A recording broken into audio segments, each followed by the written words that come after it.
I'm excited to have Glenn Paauw, who works at Biblica, with us today to really help us understand how we need to engage Scripture in relationship to our cause.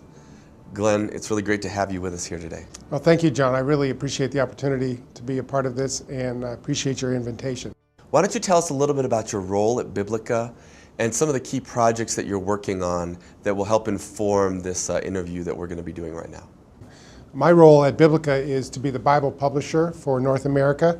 I've been here for 24 years, and the big project that we're really about is not just the distribution of scriptures, but doing everything we can to make sure people engage with the scriptures deeply so that it can do the transformation work in their lives that it was meant to do. One of our key projects has been something we call the Books of the Bible. It's a new Bible format that in a simple but a rather revolutionary way takes out the additives that have come into the Bible over time, over centuries, so that what we're going back to is a clean, simple, beautiful presentation of the scripture text on its own terms, so that you can re-engage it as the kinds of literature that it is and get immersed in the story. So it's a new approach to scripture. Rather than adding more and more helps, we're taking things out so you can engage the text on its own terms. Glenn, talk to us a little bit about how we need to understand the narrative of Scripture. We're so used to reading it as chapter and verse. What does it look like to understand it as story or as narrative? Right, and that's a really important point that you bring up about the form of Scripture. I think because the modern Bible has these numbers inserted, when you open a Bible, the very form of it is telling you to read it in these small ways. Because each little number sentence is a fragment. It kind of has the status of a bit of spiritual truth that stands alone. Philip Yancey calls them spiritual McNuggets. So we've made a diet out of living on spiritual McNuggets. One of the outcomes from this new approach to the Bible is it's one thing to take out all these additives, but when you're like, well, what's there? What's there are all these different forms of Scripture, the different parts of Scripture that can be engaged on their own terms. But then the next level is even one step beyond that, and that is when we quit reading the Bible like a modern reference book, we rediscover the narrative. And it doesn't mean that every form in the Bible is narrative, but it means that all the pieces come together to tell this great story of God. And that's what's rediscovered, is we start reading Scripture as the story in which we find our own stories making sense. It's the big story of which our lives and our stories are a smaller part, but they fit into it. And that's the way Scripture is really a gift to us. Rather than as a look it up how-to manual for this or that little piece, suddenly we're taking Scripture as a whole as the big story of our lives.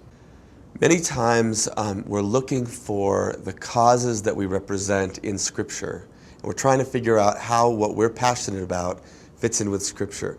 What's an authentic way that we can begin to engage Scripture related to our cause? One of the great insights that C.S. Lewis had related to literature, he said the first thing you're supposed to do with any piece of literature is, first of all, to receive it on its own terms, rather than begin by using it. And I think when we come to Scripture, oftentimes we already have our agenda. We know what we're looking for, we know what we want, and we go to Scripture and say, I'm looking for this. I need a verse that really says this, because that's what I'm looking for. Or I need something that reaffirms this point that I want to make. And we're using Scripture. Now, at the end of the day, we all want to use Scripture effectively. That's fine. But the first thing to do with Scripture is to receive it. And that means we're not bringing our agenda to Scripture. That means we are clearing the deck, and as much as it's possible for us, we are seeking to find our agenda within Scripture's agenda. So what this means in practice would be something like, whatever cause, say I'm a justice ministry, or think of all the different things that a ministry or an organization could be about. I mean, organizations have mission statements. We think when we bring people together to do a task, we're about a purpose or a mission. Finding that within Scripture means not saying, I already know everything, and I want to find that in Scripture, and find some verse or 2 or 5 that supports my cause. What I do is I go to Scripture and I say, what is the story of the Scripture about? What is God's narrative in the world? What mission is He bringing into the world? And how does my mission, or my organization's mission, fit into what God is doing. And this is what the scriptures give us. They give us the story of what God is doing in the world over time to restore his creation, to redeem life, to bring people and God back together again.